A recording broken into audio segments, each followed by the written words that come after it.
So get ready with me பார்க்கலாமா? ரொம்ப நாள் ஆச்சு கெட் ரெடி வித் மீ பண்ணி. இது ஒரு செமி டசார் சில்க் சாரி. அதுக்கு இந்த ப்ளவுஸு இன்னைக்கு இதை போட்டுக்கலான்னு இதுக்கு கொஞ்சம் மேட்சிங் இது எடுத்து வச்சுருக்கேன். அக்சசரிஸ் இதுக்கு ஆக்சிடைஸ்டு போட்டுட்டா நல்லா இருக்கும்னு அதுதான் பண்ணி எடுத்து வச்சுருக்கேன். ஒரு குட்டி ஜிம்மிக்கு ஆக்சிடைஸ்டு, இது ரெண்டு பீட்ஸு, அப்புறம் இது கையில் போட்டுக்கிறதுக்கு ஒரு சின்னதாக ஒரு சில்வர் இருக்குது பிரேஸ்லெட்.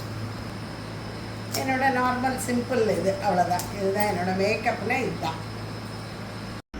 ஸோ இந்த புடவை இப்போ தான் கட்டி முடிச்சிருக்கேன். ஈஸியாக ட்ரைப் ஆகுது.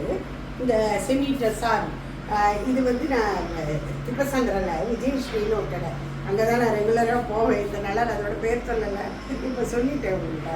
ரொம்ப ஈஸியாக ட்ரைப் ஆகிற சாரி. கொஞ்சம் ப்ளவுஸும் டெய்லர் அவ்வளோ அழகாக தைக்கல, கொஞ்சம் தொலை எடுத்து தைச்சி விட்டுருக்காரு அவர்.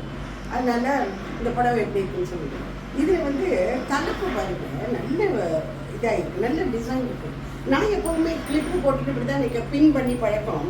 இந்த சிங்கிள் பல்லுன்னு சொல்கிறாங்க இல்லை, இப்போ யங் கேர்ள்ஸ்லாம் இந்த மாதிரி கட்டிட்டு போகிறாங்க. ஆஃபீஸ் ஹெச்னிக் டே ஃபங்க்ஷன், ஒரு காலேஜ் ஆனுவல் டே, அதுக்கெல்லாம் அப்படி கட்டிட்டு போகலாம். நல்ல டிசைன் இருக்குது இதில்.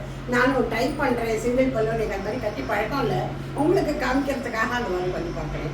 இந்த சாரீ இந்த கெட்டப் எப்படி இருக்குன்னு சொல்லியிருக்கோம். ஓகே, சிங்கிள் பல்லுவாக வச்சுட்டுருக்கேன். இந்த மாதிரி கட்டிட்டு நான் எனக்கு அவ்வளோ தூரம் இது கம்ஃபர்டபுளாக இருக்காது. இதை சுமாராக ட்ரை பண்ணியிருக்கேன். பாருங்க, இந்த டிசைன் நல்லா தெரியுது. வேற ஒன்று